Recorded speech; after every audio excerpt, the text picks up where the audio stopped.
최근 미국이 긴급으로 국가 비상사태를 선포했습니다. 한국이 말도 안 되는 일을 해내면서 그동안 미국이 굳게 쥐고 있었던 에너지 패권이 한순간에 흔들려 버렸기 때문인데요. 놀랍게도 한국이 그것도 기름 한 방울 나오지 않는 한반도에서 이 세계에서 가장 싼 기름을 초대규모 생산하기 시작했습니다. 이를 위해 한국이 공개한 엄청난 기술에 전 세계 언론들은 입을 다물지 못하겠다 라면 난리가 나버렸는데요. 지금부터 이 놀라운 내용 최고 수익률에서 여러분들에게 전해드리겠습니다. 조지 W. 부시 전 미국 대통령이 폭탄 발표를 했습니다. 이 누구도 예상 못한 그가 갑자기 한미친선 비영리단체인 코리아 소사이어티의 연례 만찬에 깜짝 참석해 바이든을 향해 폭탄 발표를 했습니다. 2001년부터 2009년까지 제43대 미국 대통령을 지낸 조지 W. 부시는 놀랍게도 현재 미국에서 가장 막강한 파워를 지니고 있습니다. 사생활이 매우 깨끗하고 주변 사람들의 매우 친절할 뿐만 아니라 인간적인 매력이 넘치는 것으로 알려진 조지 W. 부시. 실제로 그가 미국 대통령이던 당시에 경북 안동시의 풍산고등학교를 방문하여 연설을 했는데 당시 풍산고등학교 학생의 말에 따르면 경호원도 뒤로 물리고 학생들의 악수를 받아주었다고 합니다. 또한 2016년 공화당 경선에서 돌풍을 일으킨 도널드 트럼프나 그의 지지자들에 비하면 인종이나 종교 문제에 대해 훨씬 관용적인 모습을 보였는데요. 이렇게 유색인종들을 아우르는 모습과 주변 사람들의 매우 친절했던 덕분에 현재까지도 조지 W. 부시는 공화당 내 권력 서열 상위 10명을 모두 자신의 편에 두고 이 가장 막강한 파워를 지니고 있습니다. 이 때문에 조지 W. 부시의 말 한마디 한마디에 미국 언론들뿐만 아니라 이 전 세계 언론들이 대대적으로 보도하고 있는데요. 놀랍게도 그가 최근 한국을 대신해 한국의 뒤통수를 친 바이든에 폭탄 발표를 했습니다.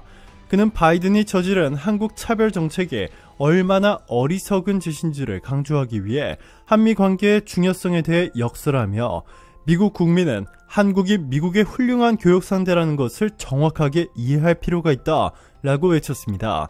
이 조지 W. 부시는 자신이 대통령이었던 시절 한국과 미국이 최초로 FTA를 체결했다며 자신은 한국이 미국의 얼마나 중요한 존재인지 너무나 잘 알고 있다고 전했습니다.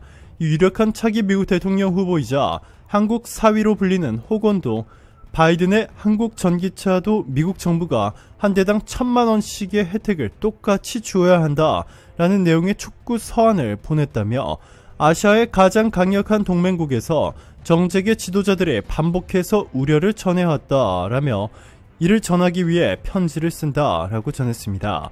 그는 인플레이션 감축법에 대해 바이든 정부가 전임 도널드 트럼프 전 대통령이 선호한 무역 정책을 밀어붙인다는 점에서 걱정이 앞선다며 이런 정책은 미국의 일자리를 위협하고 궁극적으로는 미국 내 소비자 물가를 밀어 올릴 수 있다라고 지적했습니다.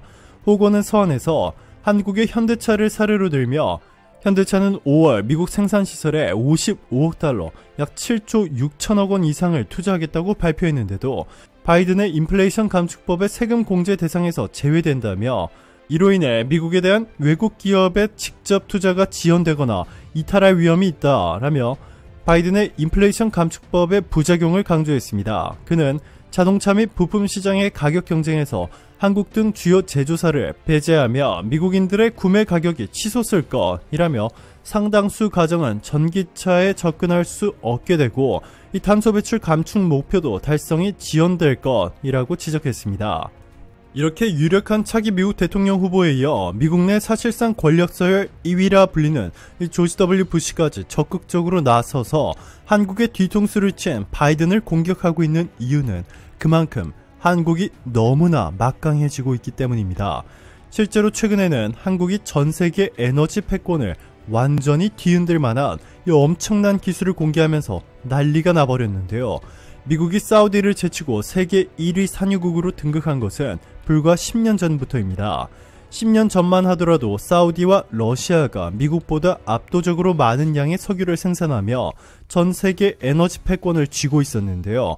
미국이 바로 셰일 혁명을 일으키면서 이 두 국가를 단숨에 뛰어넘고 이들보다 압도적으로 많은 양의 석유를 훨씬 저렴한 가격에 생산하기 시작했습니다. 셰일가스와 셰일 원유는 바다 및 진흙에 퇴적돼 굳어진 암석층, 다시 말해 혈암층에 들어있는 이 천연가스와 원유를 말하는데요.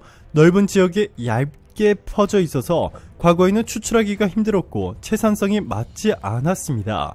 즉 캐면 캘수록 손해만 커지는 상황이었죠.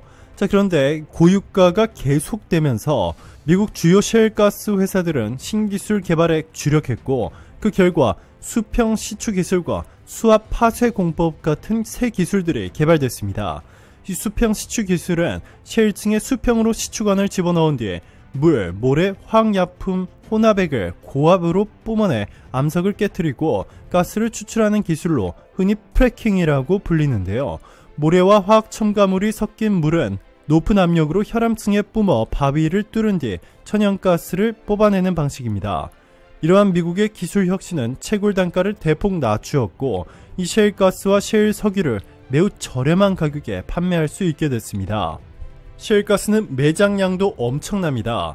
현재 확인된 매장량만 해도 187조 5천억 큐빅미터, 전 세계가 60년간 사용할 수 있는 규모인데요. 채굴 기술의 발전에 따라 더 늘어날 수도 있을 것으로 알려졌습니다. 이렇게 전 세계 에너지 패권을 완전히 휘어잡으며 지난 수십 년 동안 세계 최강국으로 군림하던 미국. 하지만 최근 한국이 미국의 최강국 지위를 완전히 뒤흔들어 놓았습니다. 이 기름 한 방울 나오지 않는 한반도에서 대한민국이 세계에서 가장 저렴하면서도 지구 역사상 가장 친환경 기름을 생산해내는 꿈의 기술을 선보였고 즉시 상용화까지 시켜버렸습니다. 이에 전 세계 언론들은 한국에서 기름이 난다니 전 세계가 한국에 러브콜을 보내고 있다 라며 대대적으로 보도하기 시작했는데요. 해외의 한 주요 외신은 한국이 버려진 플라스틱에서 석유를 생산해내는 궁극의 기술을 성공시켰다, 기적이 일어났다 라고 극찬했습니다. 네, 그렇습니다. 기름 한 방울 매장되지 않은 한반도에서 한국이 석유를 생산한 방법은 바로 버려진 비닐과 플라스틱을 활용한 것이었습니다. 이 전 세계 어느 국가도 상상조차 하지 못한 방법인데요. 기름에서 비닐을 뽑아내는 과정을 거꾸로 돌리는 셈인데 기체로 변한 기름을 식히면 중지류와 경지류를 얻을 수 있습니다. SK이노베이션은 지난해부터 일부 정유 석유화학 공정에 플라스틱과 비닐에서 얻어진 원유를 원료로 투입하기 시작했고 이 현대오일뱅크는 국내 정유사 최초로 이렇게 만들어진 열분해유 국제 친환경 제품 인증을 취득하며 세계 시장 진출을 준비하고 있습니다. 노윤산 현대오일뱅크 정책지원팀 책임 매니저는 지난해 폐플라스틱 열분해유를 공정 원료로 사용할 수 있도록 규제 샌드박스를 신청해 실증을 위한 규제 특례를 받았습니다. 다음 달까지 열분해유를 4,800톤까지 공정에 투입해 친환경 나프타를 생산할 계획입니다. 라고 전했습니다. 지금 화면에 보이는 이 폐비닐들은 인천 서구의 한 폐기물 처리 업장으로 라면 봉지, 음식물 포장 용지 등 경기도 일대에서 나온 폐비닐 25톤이 압축된 채 정육면체 모양으로 쌓여있는 모습입니다. 자세히 들여다보니 음식 잔해물이 남거나 형체를 알아보기도 어려운 이물질이 묻은 폐비닐도 보였습니다. 여러 냄새가 뒤섞여 불쾌한 악취도 납니다. 그런데 이 엄청난 크기의 컨테이너 속으로 폐비닐들이 들어가 한국이 개발한 최첨단 열분해 과정을 거치고 화학 반응을 거쳐 불순물이 제거되면 이 놀랍게도 열분해유, 이 원유가 탄생합니다. 자, 그런데 아직 놀라기에는 이릅니다. 이 열분해 방식이 아닌 세라믹 촉매가 만든 이 파장 에너지로 석유를 만드는 기업도 등장했습니다. 설비 안에 들어간 라면 봉지가 비닐 부분은 기름으로 빠져나가고 알루미늄만 남았습니다. 열을 가하는 대신 전자레인지처럼 탄소 분자의 고리를 끊어 기름을 추출하는 방식인데요.